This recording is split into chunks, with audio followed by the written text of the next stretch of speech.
বন্ধুরা, ভারত সেই ফাইনালি ক্ষমতাকে অর্জন করে নিয়েছে, যেটি না আমেরিকার কাছে আছে আর না সুইডেনের কাছে আছে।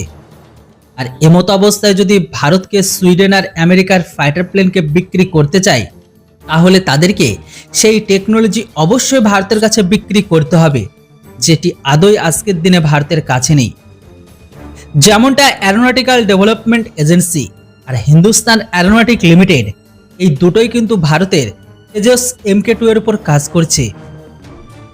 যেমনটা তেজস MK2 কে নিয়ে গত বছর দাবি করা হয়েছিল যে ভারত তেজস MK2-তে পুরো 8টি V1 ভিজুয়াল মিসাইল যুক্ত হবে। এমন টাইপের 8টি মিসাইলকে নিয়ে যাওয়ার ক্ষমতা থাকবে এই ফাইটার প্লেনে। আর এই দাবিগুলো যে শুধুমাত্র দাবি নয়, এটা এখন বাস্তবে যুক্ত হয়ে গেছে।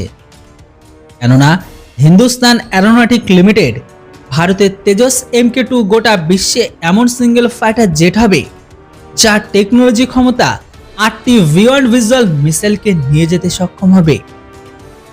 আর এই জন্য এই টেকনোলজির ক্ষমতা, অ্যালগোরিদম, ডাটা সেন্সার আর ডিজাইন সম্পূর্ণ কমপ্লিট হয়ে গেছে। আপনাদের বলে দিই যে এখনো পর্যন্ত সিঙ্গেল ইঞ্জিন যতগুলো ফাইটার জেট আছে, তারা সর্বোচ্চ 4টি V1 ভিজুয়াল মিসাইলকে নিয়ে যেতে সক্ষম। আর ভারত এখন এটা করে আমেরিকা, সুইডেন আর আমেরিকাকে দুজনকেই বুঝিয়ে দিয়েছে যে তাদের সিঙ্গেল ইঞ্জিনের ফাইটার জেট ভারতের কাছে কোনো গুরুত্ব নেই। ভারত নিজেদের সিঙ্গেল ইঞ্জিনের ফাইটার জেট তাদের থেকেও বেশি স্বদেশী ক্ষমতাকে অর্জন করে নিয়েছে।